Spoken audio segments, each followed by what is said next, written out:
morning. Welcome to It's Our Destiny to be Shady podcast. I'm Destiny. I'm Shady. And today we are going to introduce ourselves and talk about how we met each other. My name is Shady Marion. I am a mother of two little girls. I grew up here in Green River, Wyoming. I moved here when I was 3, went to school here, and this is where I met this one right here. Was in elementary school. My name's Destiny. I'm a mom of a little girl. I grew up in Green River, Wyoming. Went to the same elementary school as her. That's when we met. We decided to start a podcast explaining all of our traumatic events that have happened in our lives and the ups and the downs. We realized that this stuff was not normal recently.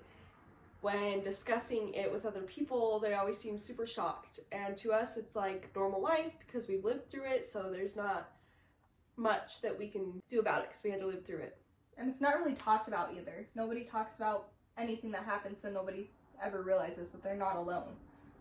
Right. We wanted to get on here and discuss all of the differences that may be from other people's lives and share details that are very personal to us that we decided not to discuss until now. Yeah, so we hope you enjoy the content and Like, follow, and share so that anybody else who's out there who may be going through the same thing can find us easier. Maybe share their story to get some stuff off their chest or get help. We started this to help others, hopefully so that they don't feel like they're alone.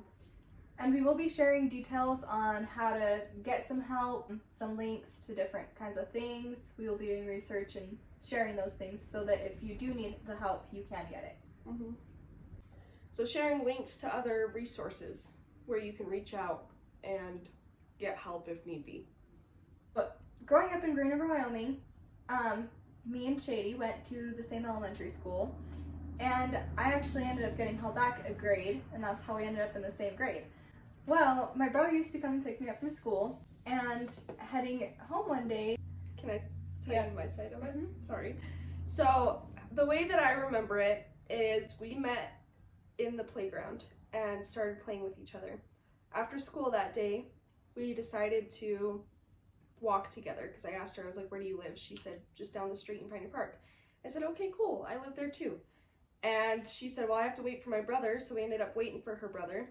During the process while waiting, we got to talking and getting to know each other a little bit more. And she explained where she lived, but still to me, of course, I hadn't been around Pioneer Park because my parents were very aware of the real world, so they didn't want me going out and possibly getting kidnapped or hurt or something. So we ended up walking together with her brother, and as we reached my house, I had decided I was going to run and slide across the ice, ended up falling on my butt and broke my tailbone. Next thing I know, I hear laughter, and Shady was over there laughing her butt off at me. She slipped in front of my neighbor's house on a patch of ice and broke her tailbone. Well, at the time, being a kid, I laughed my butt off. I didn't know that she was hurt or that her tailbone was broken at the time. It was just funny that she fell. So I'm laughing my butt off at her, and she's looking up at me, and I'm looking down at her. We're just giggling the entire time. Well, the next thing I know, the next day that she comes into school, she had told me that she'd broken her tailbone when she fell on ice, so I felt horrible. But after that, we had made a few play dates, and I remember going to your house for the very first time, and it was such like a different like culture shock because your family's so much different than mine. And yeah, it was just like how your mom used to make us bring timers to the park and stuff. It was so much different than how my family did things. I miss those old days, and then this one day, she decides to have me go over to her house. Well, I had to end up going back home and calling her because we had a home phone instead of a landline. Yeah, and she had given me her home phone number and I had my home phone number. So I called her off of my home phone number and said, where do you actually live? Because I'd walked down the block quite a ways and still could not figure out what she was talking about, where she lived. She had this little, what was it in front of your house again? Oh, it was a Mickey and Minnie Mouse bird bath. Right. So she explained that to me, and I had no idea what she was talking about. So I'm walking around the block trying to figure out where she lives, and I'm like, I think I went too far, so I ended up going back home, calling her on the landline, and asking her where she lived, and she goes, here, I'll just meet you halfway. So we ended up meeting halfway and going to her house. When I walked through the doors, it felt like an old-timey home, but it wasn't like unfamiliar to me. When I had walked in, I looked to the left, and her mother was standing there. Well, her mom would be like a substitute teacher for us in school. So of course, first thing I do is I was like, is your mom Mrs. R? She goes, yeah. So going in, I kept calling her Mrs. R, and the entire time she kept telling me, it's okay, sweetie, you can call me Lynn. So our entire lives, so I don't know, 2 years into our friendship was when I finally started calling your mom Lynn. It was crazy. Every single day, hi Mrs. R, you can call me Lynn. Pretty funny. We got close pretty quickly. I was always over at her house, or she was always over at my house. I don't think there was a day that went by that we weren't over at each other's houses. Yep. We had a swing set that if you walk down the same street, because we lived right on the same street, about 5 houses down from each other, walked down to the swing park, and we used to jump out of the swings and be little daredevils. And I remember I thought that I had almost broken my ankle because I heard it pop when I jumped out super high. Like, that was the highest I ever jumped. I was so proud of myself, but it hurt so bad. Speaking of jumping out of swings, do you remember when I tried to jump out of the swing and I landed on my head and I was like passed out for a good few minutes? Yes, I do remember that. What were you trying to do? Were you trying to do like a backflip? Yeah. Yep, trying to do a backflip. That's amazing.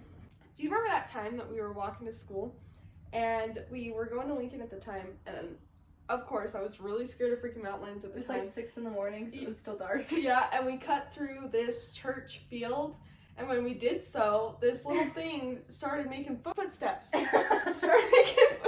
Towards me, and I was like, what is that? What is that? And then it started circling my feet and running around me, so I'm pointing at it, spinning around in a circle, screaming bloody murder at the top of my lungs. At that point, I was even scared, so we were just both running, like, spinning around in a circle, pointing at this thing on the ground. And then she stops and she looks at me, she goes, it's a bunny rabbit. And I was like, run! It might have rabies, because if it's following my feet, it might have rabies. So we start running out of the freaking grass. Screaming, booking it through the church field. And as soon as we hit the sidewalk, we were safe, because no bunny rabbit can walk on a sidewalk. Nope. So there was this one time, we were playing outside of my trailer, and Shady was on a scooter. I can't remember, what was I riding? I think you were riding a scooter as well. Yeah, I think I was you were riding the little skateboard thing that had the ripstick? Yeah. Yeah. So we were out in front of our porch, and Shady had fallen. She was sitting down on the scooter, and it tipped over, and she had fallen off of it from like this high off the ground, like 2 inches for those who are just listening. And she sprained her ankle. She was screaming. And I didn't understand what had happened. I was laughing at her because she had just tipped over off of the scooter from like 2 inches off the ground. And come to find out, she had really sprained her ankle doing that. Yep. I remember that. And her mom had come to the door and had told me that, she's like, just come inside, we'll put some ice on it. So I had to crawl up her stairs like a hurt dog and lift my leg up and just hobble up the stairs. Poor little Shady. In middle school, we had different teachers, but we're in the same grade, obviously. Going through middle school was kind of hard. A lot of people judged us for our friendship and didn't quite understand. A lot of my friends that I had in middle school did not like Destiny at all. They thought that she was really mean, just a total, outright booty hole. You can say bitch, it's fine. Outright bitch. Told you not to be my friend a lot. But I didn't listen to him because I felt like when we had met the first time, we were just like soul sisters. Like we just connected. It was meant so to be friends. Yeah, natural. Speaking of people not wanting us to be friends, I remember all through middle school and even high school, Shady's always been a skinny person. That's just who she is. But a lot of people would come to me and say, like, ask me if she was on drugs or if she was anorexic, if she was bulimic, things like that. And I think that's a lot of where people thought that I was mean, because when it came to that topic, I was mean. Like, I'll admit it, I was mean, because that's not something that you say about somebody because of their body size. That's a great point. Growing up through middle school was rough. Our friendship took a couple of tests. We stopped talking to each other. We'd go through these phases where we would talk to each other and be like these buddies, best friends, inseparable. Until a couple of times here and there, we would just knock off all communication, stop talking to each other, not even know why, just kind of. And we both would be so upset during these periods of time, and it would just, like, we would both think about each other all the time. Neither of us would make the first move to reach out until eventually one of us had to. Yep. And we always had to, because our families are also best friends. Our moms are best friends, dad's best friends, our younger sisters are best friends. So it's always inevitable we always link back up. We always look back on it now and think it's super funny, because our moms always tell us that they were best friends first, even though we're pretty sure we met first. They said that they met back in high school, but thinking back on it, how old is your mom? My mom's 40, and I think your mom's 40. She's 44? 44, I think. She's born 78. When is that? My mom was born in 83. Oh. Yeah. Yeah, so 5 years, they wouldn't have been in the same schools. No. So having a 5-year difference definitely would have left them not in the same school. I don't know how they did it back then. I've heard my mom tell me that back then they had the middle school and the high school connected. So maybe it was a thing. I'm not sure, but either way, we're pretty sure we met first. yeah, we definitely made the friend group happen, because we were best friends, so it had to make everyone else best friends. I remember we begged our families to have dinner together. All the time. Grandma Nettie, though, she knew my Aunt Leanne before we even met, because they used to work at the groomers together. They were very close, and we had no idea about this until we were in, like, middle school, high school. In high school was probably our roughest year. Freshman year, she started dating this guy. Not going to mention his name, but started dating a guy. Well, when they broke up, it was pretty nasty and just awful. So in high school, I dated this guy. We weren't together very long, but in my little high school brain, I thought that we were serious. Like, in my little high school brain, I thought I was gonna marry this dude, even though we were together for like 2 months. But we had went to what was it called, the bonfire. Our school used to have a bonfire out front of the school, and he had walked me home. We ended up making out and all that stuff, and he wanted to go further. I wasn't ready to go further than that, so we ended up breaking up. It was a blown out breakup. He had called me some names, and I had immediately called Shady, because that's what I always did when anything happened. I would call her immediately and let her know what happened. Well, the next day at school, in my perspective, this is what happened. I was walking down the hall, I was looking for Shady, and I couldn't find her anywhere. I turned around, and I had seen my ex-boyfriend with his arm around her shoulder, and I immediately saw that, turned around, and walked away, because it had hurt me that, in my perspective, it looked like my best friend was now talking to or dating my ex that had done those things to me. So from my perspective, when they had broke up, I knew that they had broke up the night of. He would come up to me and ask me out constantly, try and talk to me, and I said I'm not going to do that to my best friend without asking her first, because we believe in girl code. And he told me that it wouldn't be such a big deal since Destiny and him only dated for a couple of months. And I told him I'm not going to do that to my best friend without asking her first, because it's girl code. And so that, I'm pretty sure, pissed him off. He would walk up to me randomly, put his arm around me like we were buddies. I don't know what he was trying to do at the time. And then when I realized that he was only doing it when Destiny was around, we were walking out, or I was walking to the bus. I was walking out of the high school doors, and towards the right of the fence was the buses. So I was starting to walk out the doors. Next thing I know, he runs up behind me and puts his arm around me. And I had seen Destiny out of the corner of my eye walk off all pissed off. And I had pushed him off of me, and I said, "What are you doing?" Because I was pissed off at that point. I was like, it all clicked in my head. I realized that he was only doing it when she would walk by to make her jealous and pissed off at me.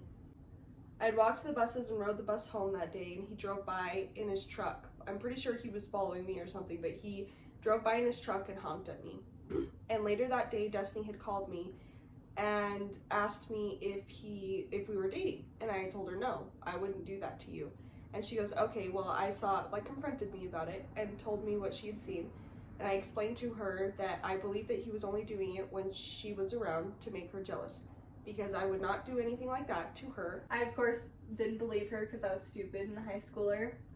And what I had seen with my own eyes obviously was the only truth, but really wasn't.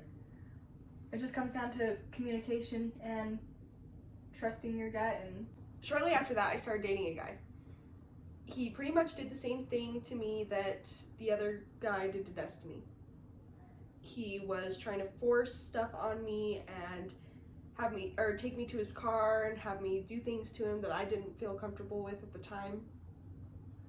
I was very upset with it, but at the same time, I was a people pleaser. I was the type of person that didn't like to tell people no or upset people, like my best friend, because when I would upset her, it would hurt me so bad, like to the core. It would just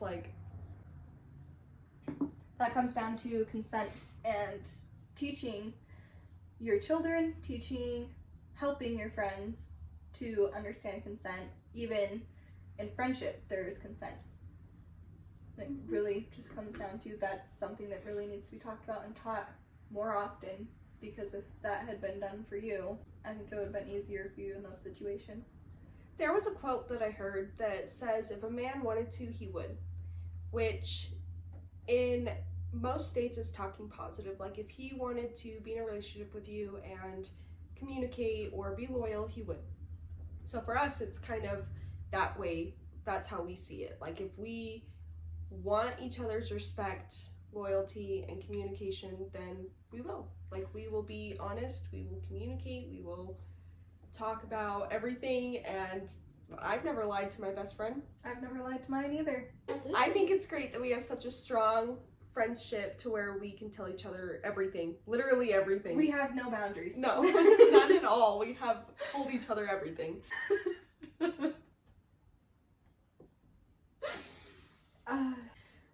We've been friends for 19 years. Yep, 19. And it'll be 20 this December.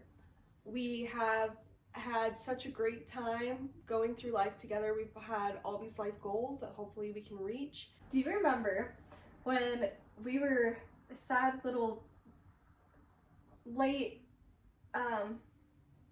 elementary to early middle school, and we had planned our runaway, like our getaway? Oh. Do you want to tell them So, our plan?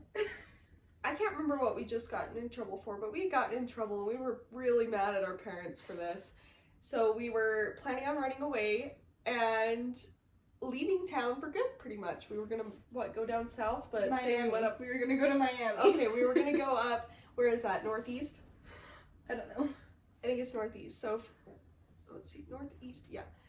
We were gonna go up northeast, and we had told them that we were gonna, we wrote out a note even saying that we were gonna go down south to Texas and live out our lives and be these freaking very famous little girls type of stuff. And our plan in doing so, we were gonna go down to the horse corrals, steal 2 horses, take a backpack of stuff that we thought we needed at the time. She had a backpack all ready to go. All packed. That night, we were gonna go down to the horse corrals, steal horses, ride up to Miami, and live out our lives. Dye our hair, get jobs, say we were older than we were. Mm-hmm. You know, the runaround. Yep. And so she looked at her little sister and had told me, she's like, I need to be here for her. And I was like, come on, don't chicken out now. Like, let's do this. Because usually I'm the one to chicken out. And she's like, let's do it. Yep. So this time she's trying to chicken out. And I'm like, let's go and do this. Come on. Well, our lives will be so much better, so much easier. Let's just go. And she's like, no, I can't. Like, I gotta be here. And I was like, okay, well, I'm not going without my best friend. So I guess I'm staying too. Do you remember the kind of food you had in that backpack? I think I had Cheez-Its It was and Cheez-Its animal crackers and goldfish and fruit snacks. That's what we were going to live off one can of beans. Yeah. I'm pretty sure I had a can of beans in there too, because beans was my favorite food. We didn't have clothes or blankets. No, we just like, bye, we're out. We got our goldfish and fruit snack, let's go. And we were planning on, we had just learned it was middle school, we had just learned how to make clay bricks. So we were going to build a little hut and live out our lives underground, pretty much. In a clay hut with our backpack full of fruit snacks and goldfish. Probably getting eaten before we even made it there by some wild animal. Oh, reminds me of the mountain lions. Shady used to be terrified Still am. of mountain lions. Still am. And I used to tell her all the time, it's okay, I'll break their paws, I'll jump in front of you, I'll protect you. It would have worked out. Yeah, it definitely would have. You would have been eaten. I know. I think that pretty much concludes this video. Thank you for watching. Like and subscribe and share the videos so that if anyone else who needs to get a hold of us can. We have a Facebook account, a TikTok account, might possibly be making Snapchat account in the future. Hopefully once we get verified through YouTube, we'll go through other platforms like Spotify, anything else like that. If you would like to share a story, you can share it with us. We have our email set up. Mm-hmm. You can either share it through us through email. We have Facebook. It's our destiny to be shady. All stories shared with us will be told in an anonymous manner. All identifying features, all identifying details will be removed. So no names, no places, nothing. It'll all be removed. In our next video, we will be talking about the time we were almost kidnapped. And we will see you in that video. Thank you. Bye! I don't even know what to say right now. Oh, damn it. But neither of us would make the first. And when we did so, this little thing started making footprint sounds towards me. What is that? What are those called? Hello. Hi. Testing. Welcome to the podcast.